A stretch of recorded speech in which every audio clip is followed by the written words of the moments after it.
Hello and welcome. I am Humphrey Hawksley, your host for the next hour for Purpose, Passion and Grit, Goldster Conversation. And my guest today, you see the long flowing locks, the rugged face, the eyes that sparkle and magnetize, and wait until you hear the voice. That's if he's kind enough to give it to us. My guest today is a rock and roll star who fills concert halls and stadia around the world and started in the gritty music scene of Liverpool in the 70s, just after the Beatles had broken up and Taylor Swift was not even born. He's going to take us to the highs and lows of that world. And compared to the icons of today, like Mick Jagger and Paul McCartney, my guest is a spring chicken. He is the lead singer of a rock band which specializes in the music of one of the biggest selling groups of all times, Led Zeppelin, whose songs like Whole Lotta Love, Dazed and Confused, well, aren't we all still, and Stairway to Heaven captured the imagination of a generation. And given the success of his latest tour, way beyond that generation, that 70s music era which carries on. And before I formally introduce for our audience, interact with us through the chat. Tell us if you prefer the Sound of Music to Led Zeppelin. Just tell us that. Tell us your favorite rock song, your band, and if you know it, which Led Zeppelin song you would like my guest to sing on this show. And enough of that from me. Welcome to Goldster, Purpose, Passion and Grit, the magnificent Billy Kulke. Hello. Where are you, Billy? Well, I'm in beautiful Bavaria at the moment, and it's a little retreat here. And just over there to my right is the River Danube, and my view here is magnificent. Really, there's the fields of the woods and the mountains in the distance. We're not too far from here. They recorded The Sound of Music, actually. Did they really? Julie Yes. Andrews and yeah.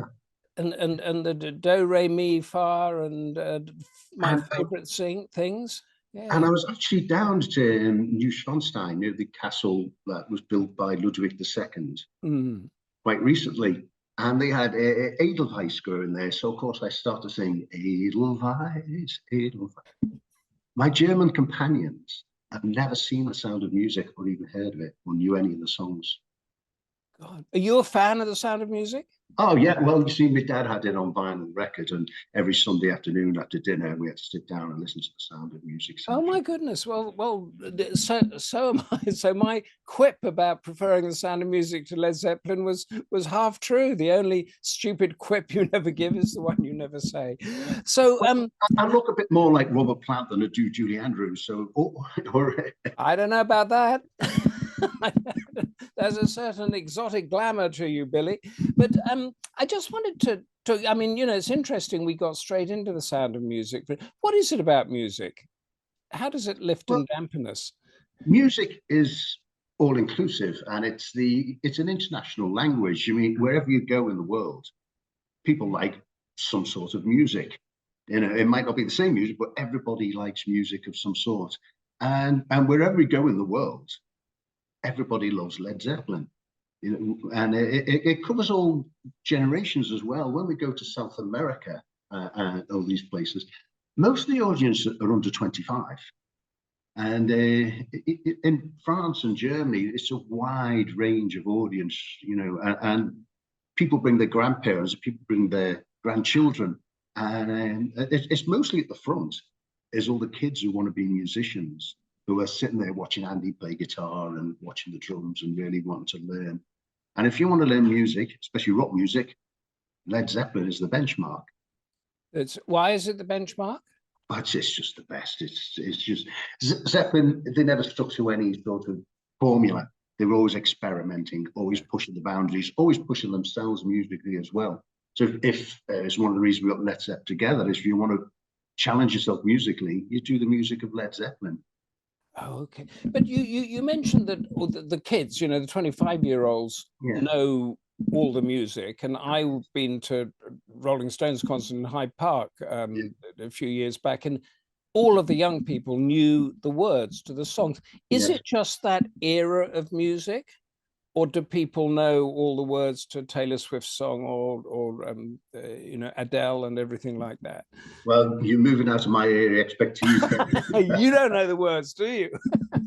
I don't know the words. I know the words to Led Zeppelin, of course. Of course you do. I want to go back before we get into your what you do with the Led Zeppelin music. You come from Liverpool, but Kulke, Yes. Kulke, that is not a Liverpudlian name, is it?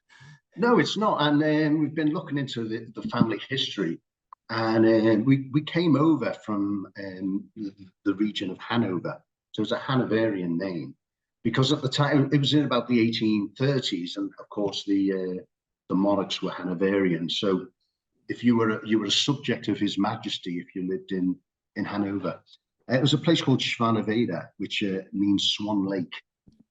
Oh, okay. And it's now a little suburb of Bremen, which is a port, you see. So this is my great grandfather Heinrich. He got on the boat to Liverpool one day, and he just stayed there. And here Why we are. Liverpool? Why Liverpool?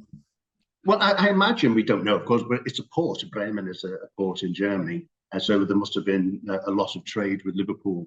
And he got off the boat in Liverpool one day and just stayed there. And you grew up in Liverpool in a fairly Yes. gritty time. Was it the sort of late 60s, early 70s? You were a teenager or Yes. whatever. Tell us what Liverpool was like then. Well, it's always been a vibrant city, and I lived exactly halfway between Anfield and Goodison Park. So you could get all the football of the Saturday afternoon. But when we started, going to see live music, we went to a lot of the venues the Beatles and Jerry the Pacemakers all started in, and it's amazing how small some of these venues actually were, and how small the stages were. And you stand thinking, what the Beatles performed on this stage? It's the size of a modern drum riser, and Yeah. it's just incredible. But everywhere you go in Liverpool, still to this day, there's live music, there's buskers in the streets. You're down Matthew Street, everything's a music venue.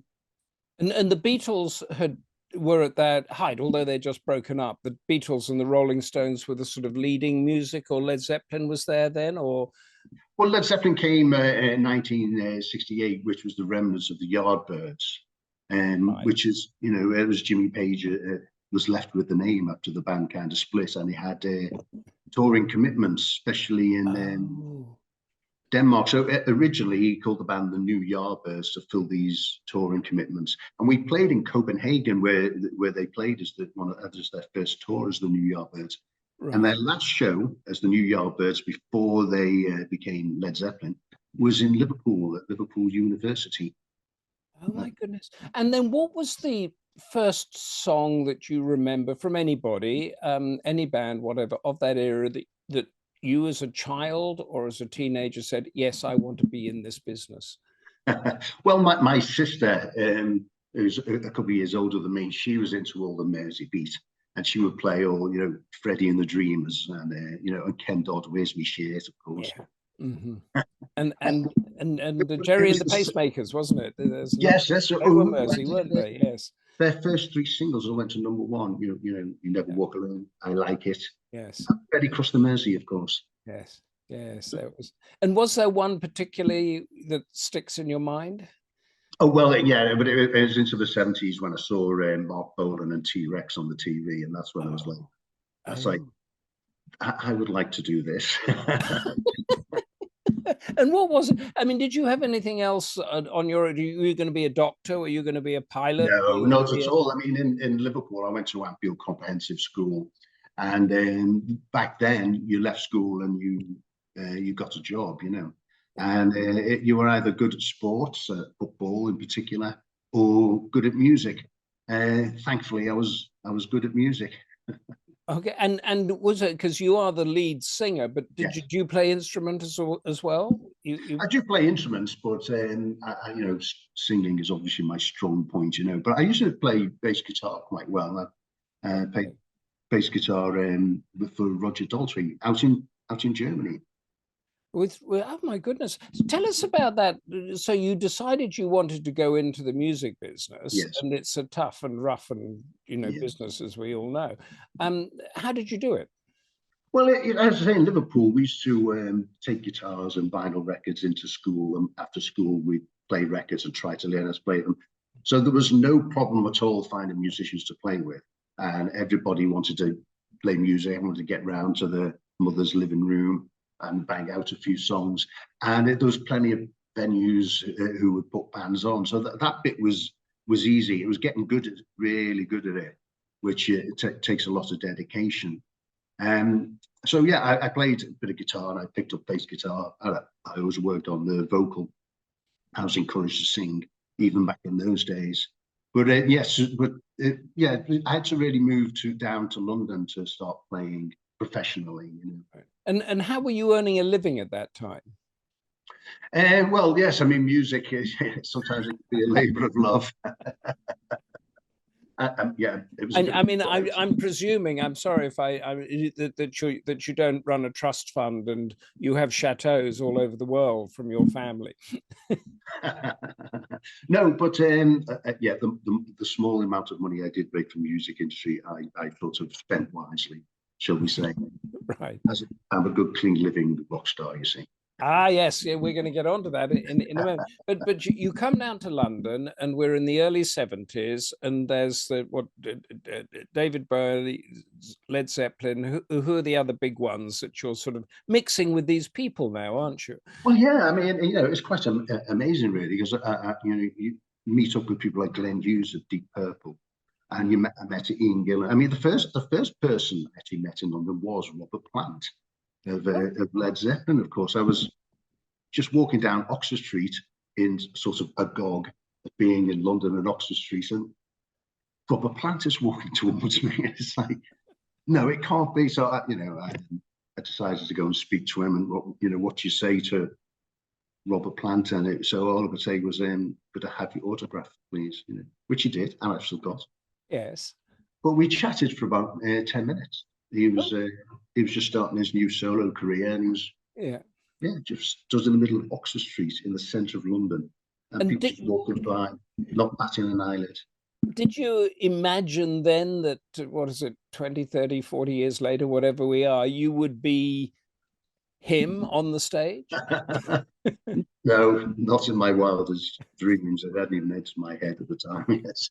So how did that come about? So you're in London, you've come down from Liverpool, you bump into Robert Plant on the street, but how do you actually get into the networking of the music business?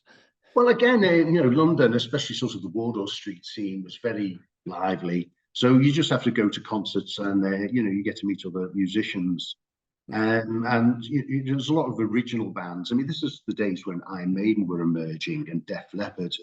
These bands were just hanging around. I mean, we even met up with Guns N' Roses before they were even well known, before Appetite for Destruction came out. So these are the people you just hang around with at concerts and nightclubs. And in those days, you just made me think. They're playing these very small concerts, trying to make the break, as it were, and their original organic music of whatever the band is. It's not quite the same today, is it? You have producers making bands, don't you? Yeah, I get asked this a lot about, what would you do nowadays to be successful in the music industry? And I really haven't got a clue. It's just beyond me. I mean, I've looked into the way it works. It's basically the same. The format of getting the music to people is different because we have all this wonderful digital age, which can get these sad interviews all over the world. But actually getting a live band, original live band off the ground now must be so difficult. Yes, it is. So you're there, you're a young man. I'm getting us back to London in the 70s. Do you meet people like Ozzy Osbourne from Black Sabbath and Roger Daltrey from The Who? Well, we had our own band, which I formed in London, and we started playing around the London scene. And we had a good reputation. And Ozzy Osbourne's management got in touch and asked if we'd like to open for him on his tour in 1988. That was. Okay. So we said, yes, of course we would. Yes, that would be delightful. And was he was solo then? He wasn't still with his sort of Black Sabbath. No, it was his solo career then. Yeah, he just got Zakk Wylde in on guitar. Yeah. So it was the first tour with Zach Wilde, who's a great guy, by the way. Yeah. They're all great guys. Yeah, that's but these people are wild, you know, quite wild people. We are gonna get back to your good, clean living rock god line that's in your book in a minute. But these people quite wild. And Ozzy Osbourne, I remember there's a story about him eating a bat live on stage. Yeah, well, yeah, the story goes he was doing his stage act and somebody threw what he thought was a rubber bat on stage. So he bit the head off and realized it was, of course, a live bat. But then he had to have all the rabies injections for about 6 months, I believe it, which is very, very painful. So the lesson there is don't eat a bat, because you'll end up with rabies. But we know these people, somebody like Ozzy Osbourne or somebody like Mick Jagger or that sort of thing. We know their public persona, but when you're backstage with them, just working with them, what's he like? Is he as crazy like that, or is he down to earth to get the show on the road? He's completely crazy. But not in the way that he is on stage. You know, he's actually a very intelligent guy and very down to earth as well. But the first date of the tour, we were invited backstage. Ozzy would like to see you backstage. Wow, I'm going to meet Ozzy Osbourne, you know. And he's just sitting there completely naked in his dressing room, you know, and greets us, hello lads. You're like, oh, some trousers on, Ozzy, you know. Absolutely completely welcoming to us, really helpful. And Roger Daltrey is somebody else that you worked with. He was the Who lead singer, wasn't he? Yes, that's correct. Yes. What's he like? He's a great guy, actually, and he still is around just the corner from me. Actually, I see him now and again, you know, and say hello. Yeah. But yeah, he had his single out, which was a cover of a Russ Ballard song, and he wanted sort of like the young, good-looking, hot guys to come and do the live shows out in Germany again, as it happens.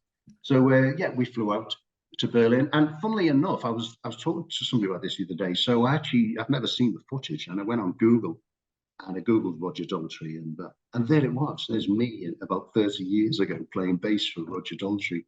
Oh my goodness! I was very thin back then. Because you see, it wasn't he or Pete Townsend, his Who musician, who smashed up a guitar, or they always smashed up guitars and hotel rooms and everything. Yeah, they did. I mean, Townsend used to smash the guitar, but Keith Moon used to kick the kit over. Yeah. I think they all had to go smashing gear actually, but thankfully not my gear when I was on tour with him. No, because then you couldn't quite afford to replace it so quickly.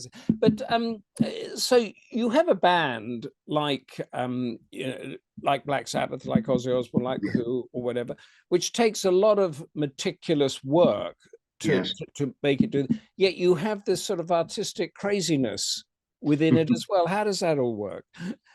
Well, as you know, I'm a good, clean living rock star myself. So, but you know, the downtime when you're on tour, you know, you just see the interiors of a hotel room, the insides of a tour bus, and then the guys like to let steam off now and again in the most unusual manner. You know, maybe sometimes we watch the Sound of Music on the tour bus, and we all sing along. You know.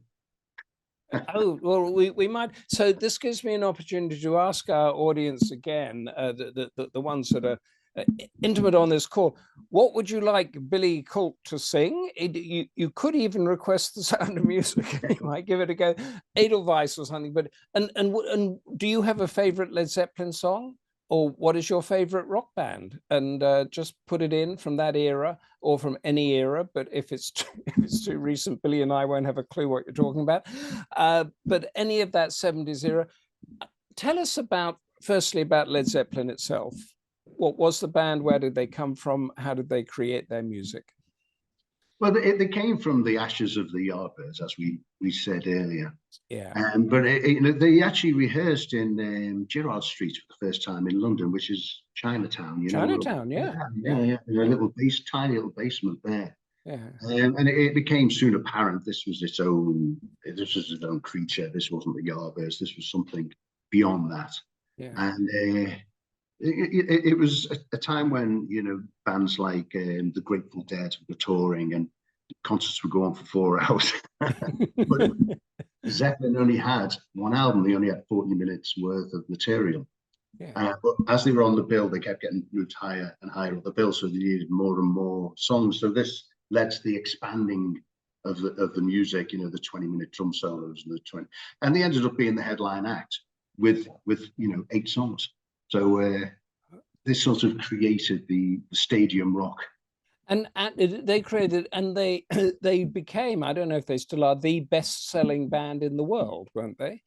I believe so. Yes, I believe Yeah. it's still the best-selling band in the absolutely. Yeah.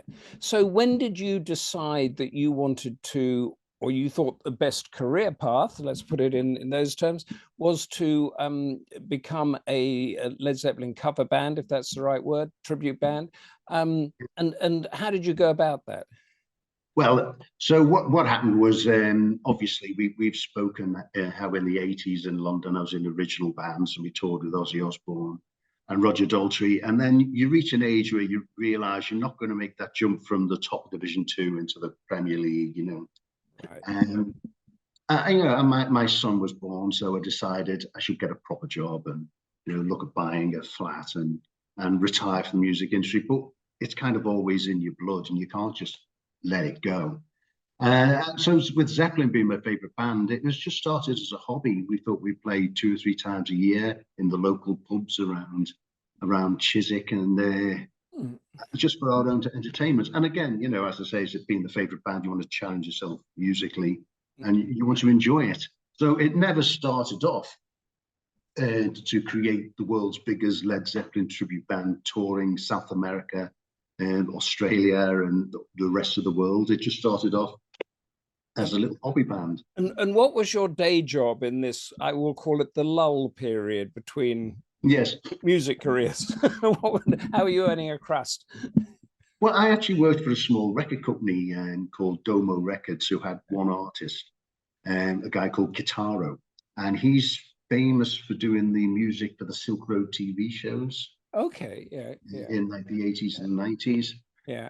And they signed a couple of other artists like Kip Winger and things like that. But it was just a small label, so I was working for this small label. I was in charge of distribution there. Okay. It was very interesting. Yeah, you still doing that? No. Now you created your band, and I've gone through in your backstage stage book. You are Robert Plant. Yes. Randy is Jimmy Page, that great iconic guitarist. Pete Tulloch is John Bonham, is that right? Well, sadly, Pete Tulloch just passed away this year. Oh God, yes. I'm sorry to hear that. Yes. So, yeah, it's quite sudden. But we have a new drummer who is a guy called Jake Blackwell. Right. And he's 19 years old. Oh my goodness. Yes, and his father, Chris Blackwell, played drums for Robert Plant for about 5 or 6 years.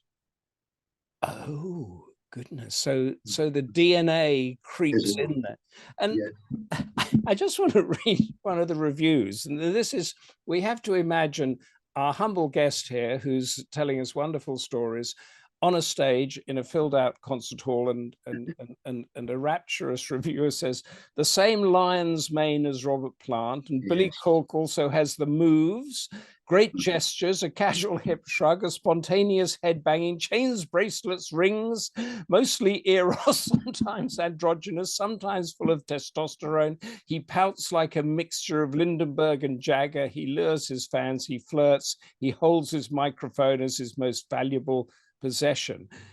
Is that true? Is that you, Billy?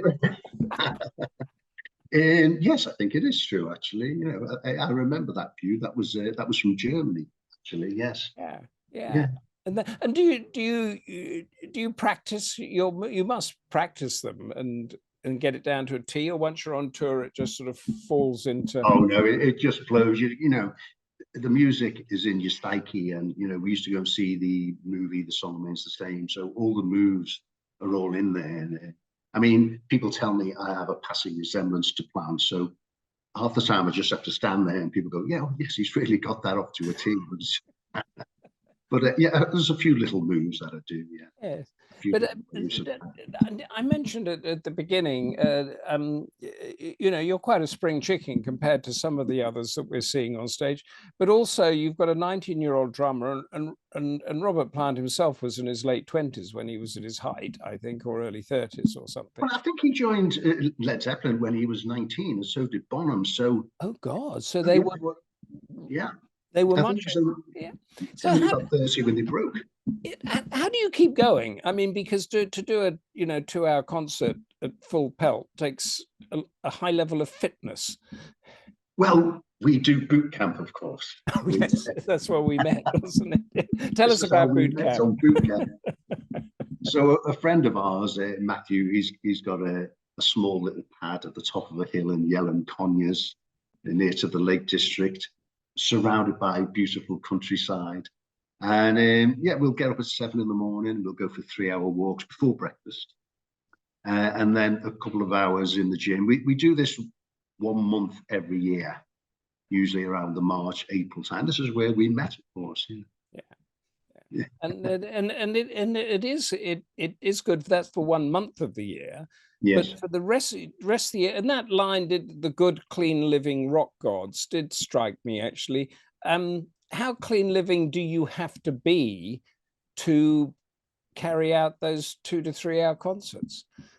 Yeah, well, it is very clean living, really. I mean, after concerts, the boys might go out, but I'm always straight to bed because, the voice it's a physical thing. If the voice gets tired, it affects the performance.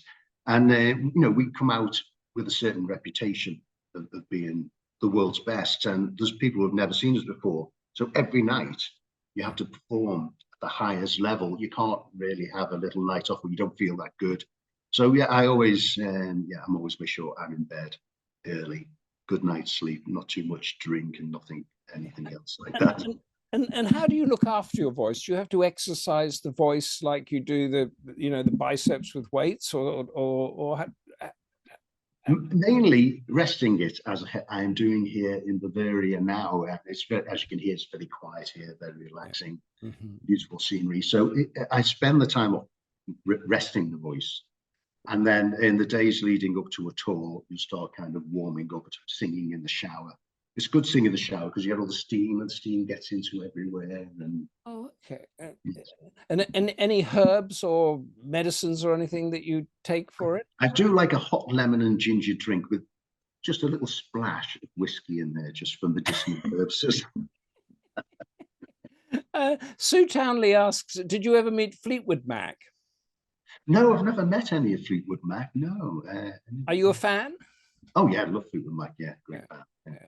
Are you a fan, Sue? Sue, do you prefer Sound of Music, Fleetwood Mac, or Led Zeppelin? Just let us know, and we'll have a chuckle on that. That's your choice today, or Chopin. I'll throw Chopin in a bit. Tell us, you've just finished a big tour of Europe, haven't you? In that, there's a lot of talk about how it's so difficult to tour now that we're out of the European Union. So how do you do that? Is that a lot more work than before? It's a lot more work, and you've got to be so careful nowadays because we're only allowed in Europe 90 days in every 180, which sounds a lot, but it can go really quickly, So to come abroad, we have now to have a carnet which lists every item of equipment, its value, where it was manufactured. This all has to be stamped and signed for at each port, and we've been lucky so far, that everything's been in order, thankfully. And then, like I say, the biggest problem is the 90 days, because if this includes travel days and days off. So if we arrive in Europe at 5 to midnight, that's a day. Yes. And that's council allocation. So I've got on my laptop here, I've got a chart which constantly updates, listing how many days I have left in the country. Oh, and so it must be more costly. It must put costs up and everything, or it costs. Yeah, I mean, obviously, time. Everything's gone up. Yeah. Hotels have gone up, flights have gone up, so the prices has gone up extraordinarily. But thankfully, so have the numbers of our concerts since sort of the lockdown ended. there's been a steady increase, and we're back to sort of pre-COVID numbers again now.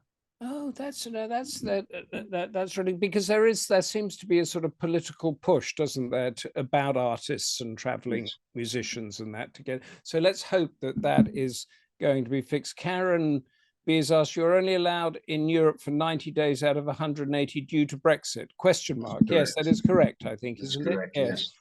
So you cannot then return to Europe for what, 3 months after you've been there for 3 months? It's like it turns as a clock. So as of today, it's 180 days from today, and from next week, it's 180 days from. So I'm burning off days at the back, the days in the future. Oh. So this is why I have this graph on my laptop, and it constantly updates. So it tells me how many days I have.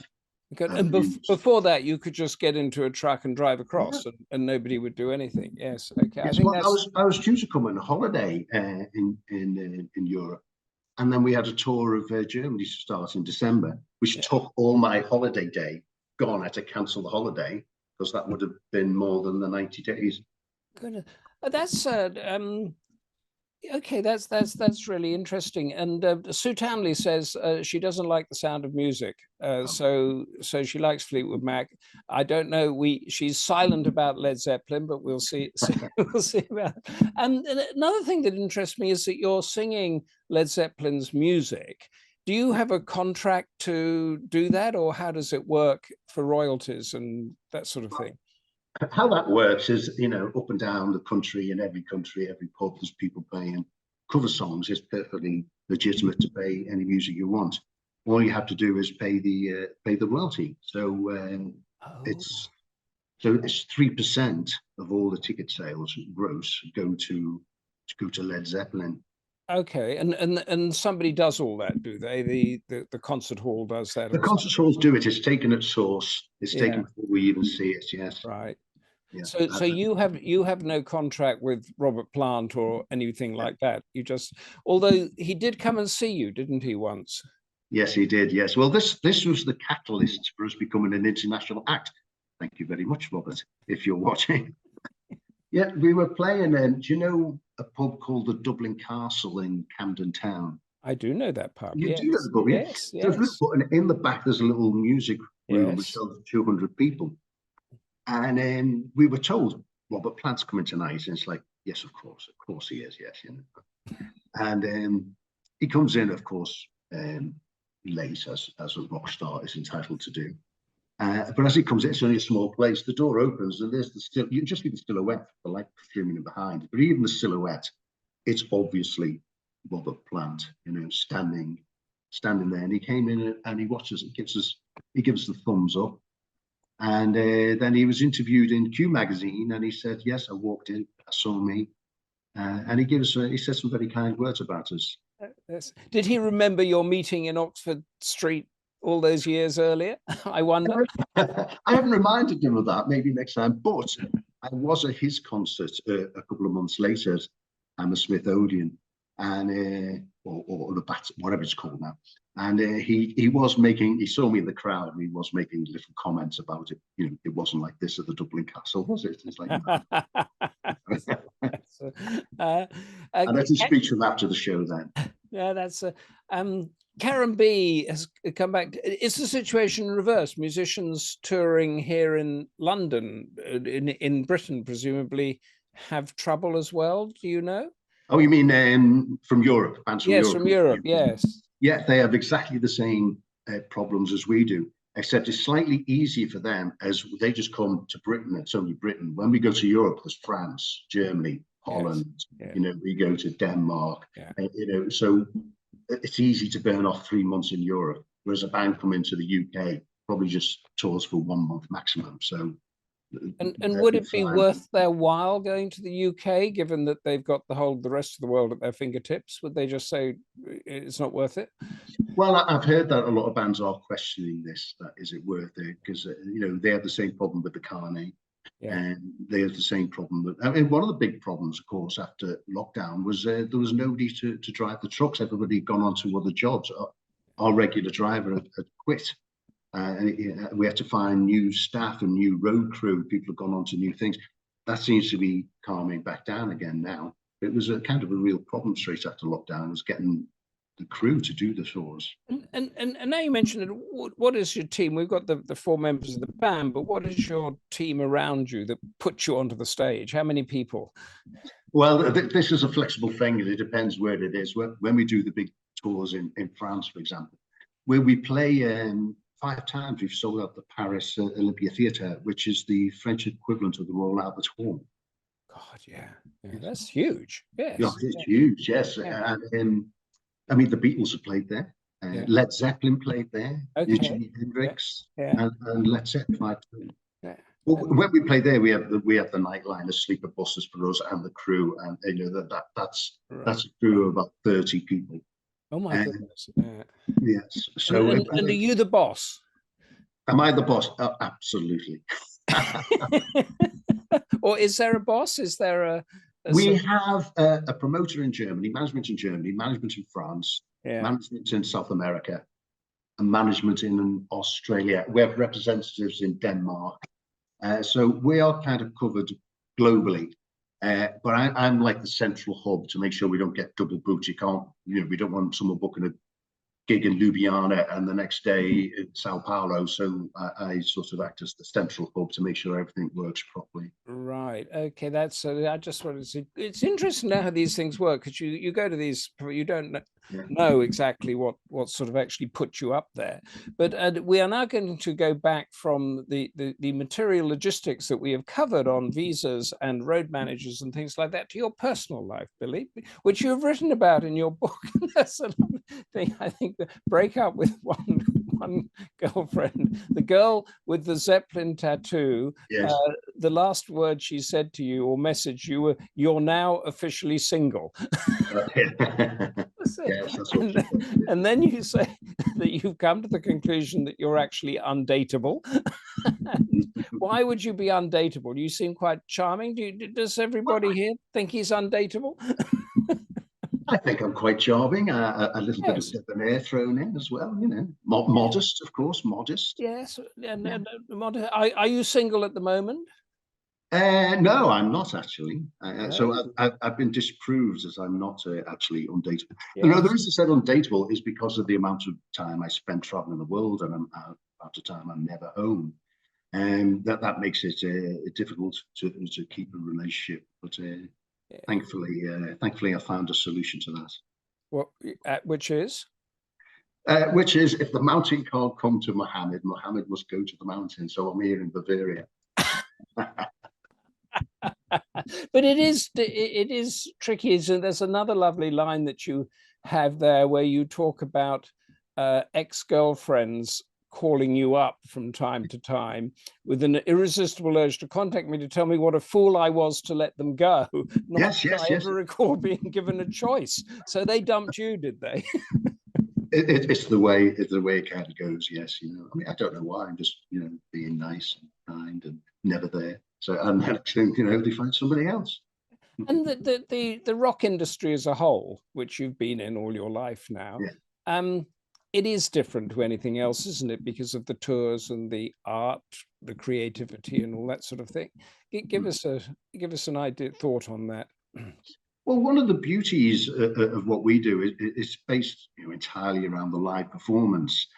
In the 80s, of course, you had to be more creative with the songwriting and the song arranging and recording, which is takes a lot of time, and there's no reward for this at the time. So you're doing all the work, the writing and the recording, and you don't expect to see any profit from this until the songs are released, and then there's no guarantee. But with the live music, you can budget ahead. We know in advance how many tickets we've sold, and it's an instant thing. So I have a month off now, but this is budgeted because we just finished a large tour, and I know I can keep my head above water for a month until the next tour starts again. And your income comes from the touring, does it, as opposed to selling the music? Because I presume people would buy the Led Zeppelin, would they? I know people do buy Letz Zeppelin CDs. Yes, we've got 7 CDs and 2 DVDs when we play the Wacken open air. Yeah. I think we've got the buying. I'll put it up there again. All your books and everything in the chat. And of course, this, of course. That's the one. But that's what I've been quoting from, isn't it? The Yes, that's what you've Led been Zepp quoting from. backstage. And what's the one with you with the wings of an angel Oh, on it? yes, well, it's actually meant to be Icarus. It's kind of the Led Zeppelin logo Oh, from okay. their present, from their Swan Song Records. That was the symbol of that. I called that one plainly Stairway to Heaven. And this was just so when people are Googling Stairway to Heaven, my book comes up. Oh, does it? Now, talking, we have had, our audience has been particularly shy. They must be in complete awe of you. So if you've got any questions you want to ask Billy about the rock music, about that era of the 70s, I am now going to ask you to give us an idea of your lead singing, if you don't mind. If you give us a few bars from Stairway to Heaven, which I think almost everybody would know, I would be most grateful. Okay, well, a little sip of my a little sip of the tea. I'll have a sip of coffee. Well, I was just watching Robert the other day on YouTube, and he sang "Stairway to Heaven" with Duran Duran guitarist. Oh, okay. It's a charity thing, and he sang it in a new way. But of course, I have to fit into a box. You know, I have to sing the songs the way Robert Plant them sang in the 70s. He's free to sing whatever he likes. He's Robert Plant. So a quick bar of Stairway to Heaven. Yeah. Okay. Nice acoustics. Yeah. There's a lady who's sure all that glitters is gold, and she's buying a stairway to heaven. And when she gets there, she knows if the stores are all closed, with a word she can get what she came for. That wasn't too bad. That was quite chilling, actually, because it was a beautiful voice, but totally unaccompanied. Yes, so yeah, well, if there's only, in that song, there's only sort of one little acoustic guitar going in the background. Unfortunately, I can't play and sing at the same time. I can only do one or the other. No, but I mean, there was a track by Amy Winehouse, I think Love is a Losing Game, and she does one accompanied and one totally unaccompanied, and that's what reminded, and the unaccompanied one with nothing there was much more powerful. Yeah. Well, we have started doing acoustic shows, which are about an hour and 15 minutes, where I can talk to the audience more about the songs, and you know, and sort of sing, you know, without all the bombast behind, you know. And they're turning out to be very popular. Yes, as Sue Townley, who's the Fleetwood Mac fan, is Stairway to Heaven your favourite? Oh well, it's hard to have a favourite in Led Zeppelin, and it's when you're performing them. I love performing Stairway to Heaven, but simply the reaction it has with the audience. And we did a show a long time ago out in Moscow, and there was two older gentlemen in the front just sitting there, didn't move whole show. Stairway to Heaven, they had like tears in their eyes, and we spoke to them afterwards, and they said they used to have a Led Zeppelin cassette, and they had to listen to it under 3 duvets to make sure nobody could hear them listening to this forbidden music. And they just said they never ever thought they'd heard it played live, and it was a very emotional moment to come and listen to Let's perform these songs. And so when you just struck me, when you're performing and you're doing all these moves that we heard about later on, you're actually looking at the people in the audience as well and gauging their reaction. Yeah, so I like to engage with the audience. So you know, part of that is you know, looking and looking for a reaction, so you can feed on that. You know, it's nice to engage with people. Yes, and you noticed it, and then you went up to see them afterwards and got that reaction. Monique, the Immigrant Song. Well, you want to sing the Immigrant Song now? Is it singable? It's yes, we can bellow this way if you like, but I think it probably blow the speakers.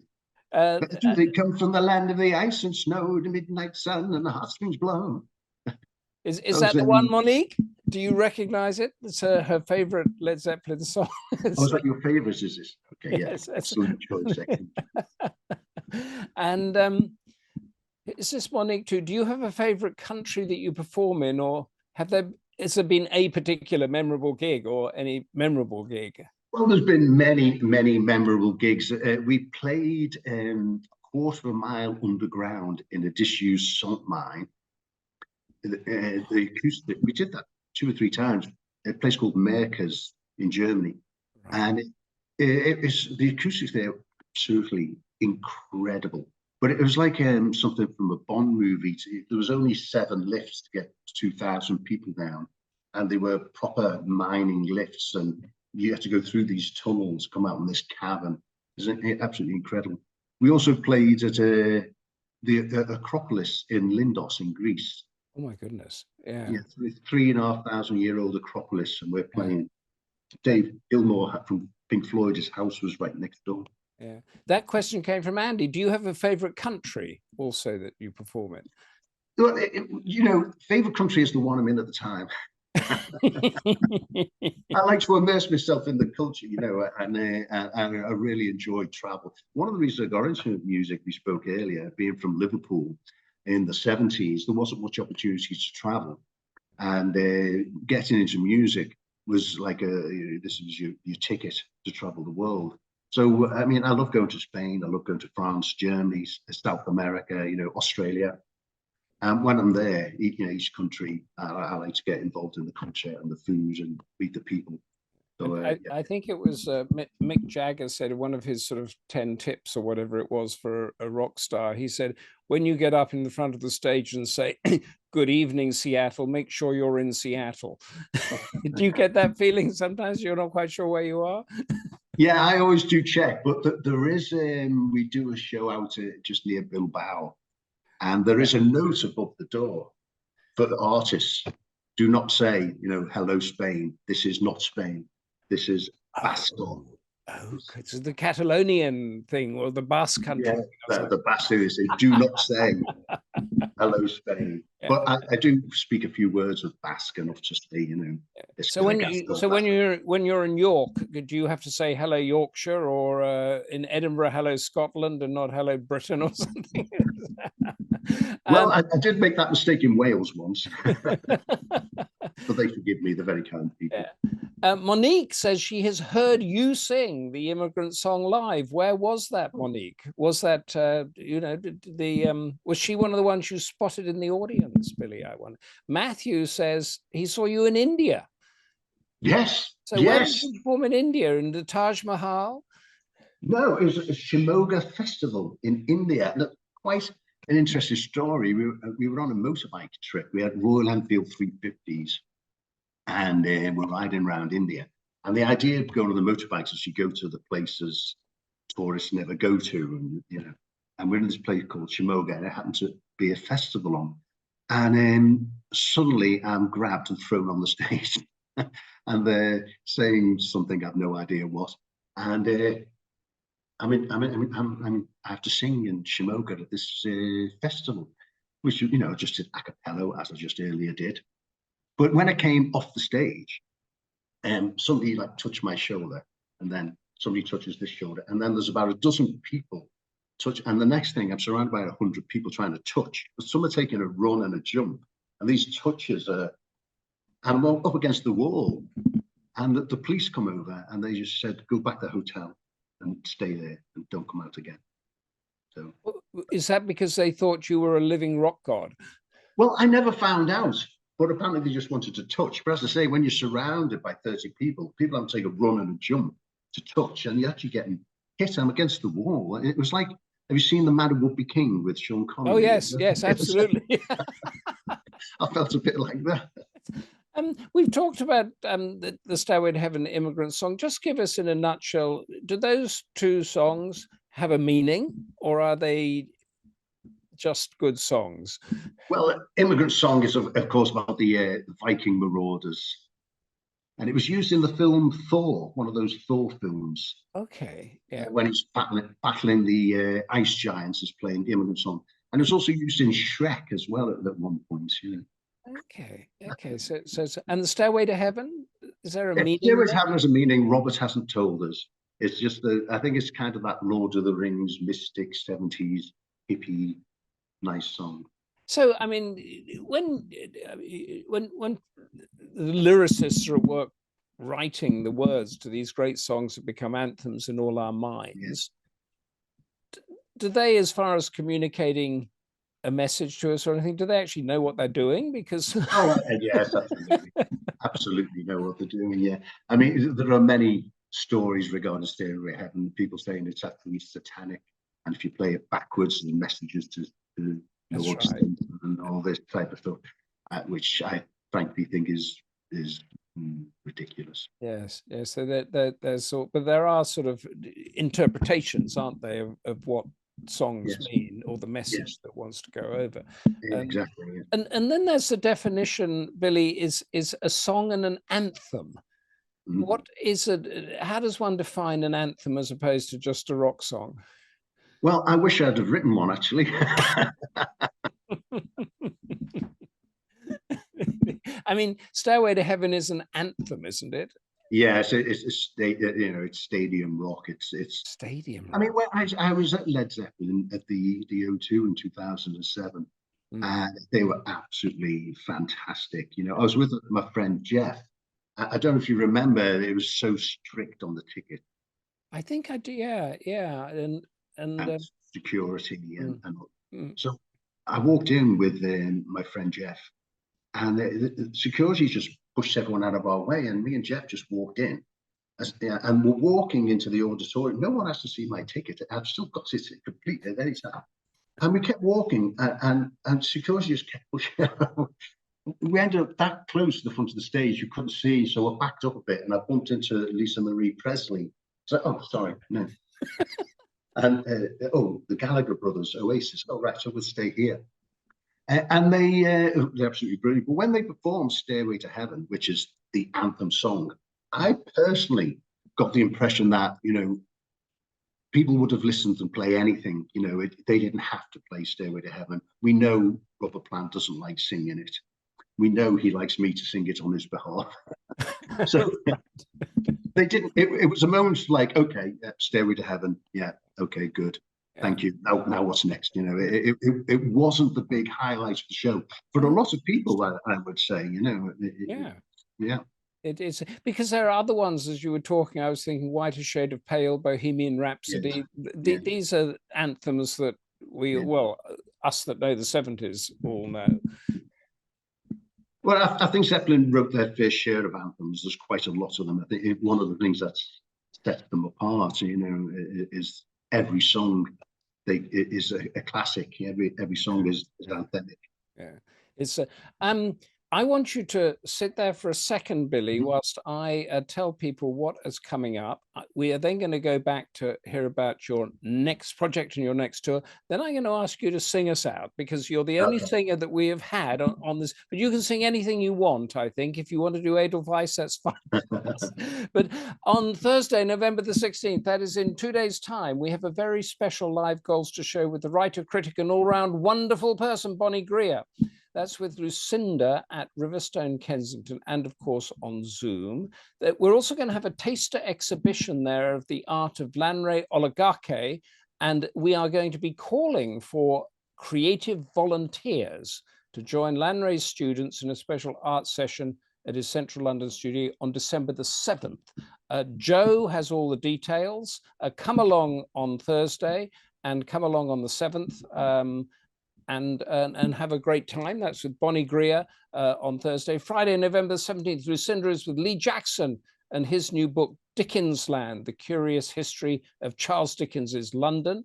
November, a week from now, I'm with the fearless Claire Rucastle-Brown, who began campaigning for rainforests in Borneo and ended up exposing one of the world's biggest corruption scandals that drew in Hollywood stars and put a Malaysian prime minister into prison. And then on Thursday, November the 23rd, Lucinda is with Charlie Morley and his book, Wake Up to Sleep, 5 Powerful Steps to Transform Stress and Trauma. And November the 24th, my book of the month is Jonathan Livingston's Seagull, about the gull that didn't quite fit into the pack. It's a thin book. It's a 70s era book. Come and join in. That's coming up. Do you have trouble sleeping, Billy, or do you sleep like a log? I have the sleep of the just. The sleep of the just. I'd have to find out what that means. And And Jonathan Livingston Seagull, do you know it? Have you read it? Have you heard I of it? read that. Actually, I read that when I was in Australia about 10 years ago. It's quite a Yeah, thin book, I seem to yeah, recall. yeah, Yes. yeah. Yeah. It's about and I wanted to ask you, it's about a seagull that doesn't like flying with the Yeah. pack and wants to Yeah. concentrate on becoming a perfect flight gull. Yeah. Is that a bit like, rock people? Then there's not a pack that they fit into, really, is it, except their own group? I think that's what the book's about, really. Yes, I think Yeah, you summed the book up there perfectly. yeah, yeah. I think it is. Now, your next concert. Firstly, when can people see you in the UK again? Well, yeah, okay. So we have a sorry, not Germany in December. We're going right up till Christmas Eve, actually. Goodness. Then we have 2 weeks off, Yeah. and we're off to sunny Spain, which is always a fantastic little tour there. And where are we? Let me check on my list. After Spain, we're in. Oh yeah, we're in the UK. We're in York, as we spoke. Okay. Tunbridge Wells, etc. Then that's February. March, we go to New Zealand and Australia. And then we're back in Germany for all of April. Goodness. And we're hoping to get back into South America this year as well. Goodness. That's so you're in York when was that? We're in, where's there? Let's have a look now. So we're in York, February the 9th. Yeah. Tunbridge Wells, Southampton, Northampton, Okay. Hawksley, and that's it for the UK, I'm afraid, in February. Not till April when we're in London. Okay. I've just put in the chat all the ways people can buy the book and look on the website or find out where you are. So if you manage to get to a Billy Cook, let's say, concert, just say that you saw him on Goldster, and he'll I don't know what you'll do. You'll give a pat on the shoulder, or you'll sing a few bars or something like that. We'll dedicate a song. You dedicate a song.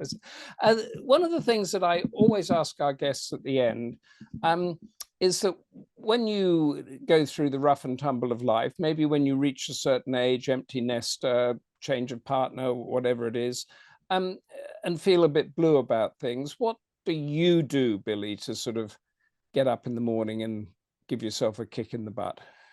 Well, I still have a joie de vivre. I still love traveling as well. So I look forward to the next tours, and I look forward to getting up and walking around Yelland up the hill of certain death. The hill of certain death. We didn't even mention the boot camp. Yes. When is that? That's in March, isn't it? Well, hopefully March. Yes, I have to speak to Matthew about that. It's usually around March or April. But Yelland is on the top of the hill, so wherever you've walked for 3 hours, it's always up a hill to get back.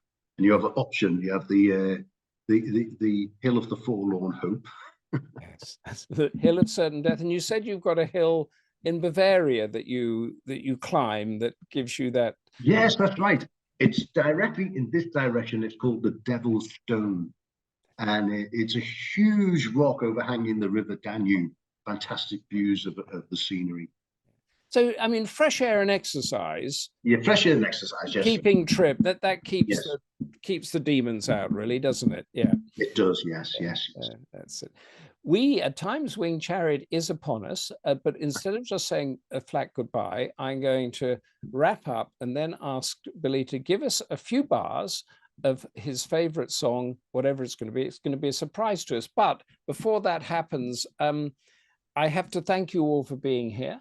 And I'm asking you to join the Goldster Facebook group to take advantage, and it's in the chat there, to take advantage of free offers, magical experience, and a panoply of good things. Thursday is Riverstone with Bonnie Greer. And until then, and I have to thank you, thank you, Billy, for drawing us away into the gritty, passionate, and purposeful world of rock and roll. But stay musical, keep reading, stay active, stay curious, be generous, and of course, stay Goldster. Thank you, Billy Cook, for lifting our spirits on the stairway to heaven and beyond, and sing us out of this Goldster purpose, passion, and grit. Leaves are falling all around. Time I was on my way. Thanks to you, I'm much obliged. Such a pleasant stay. Now the time has come to go. The autumn moon lights my way, and I smell the rain and with it pain, and it's heading my way. You know, sometimes I grow so tired. Ramble on. That is brilliant. Bye, Billy. Thank you so much. Bye, Bye. everybody.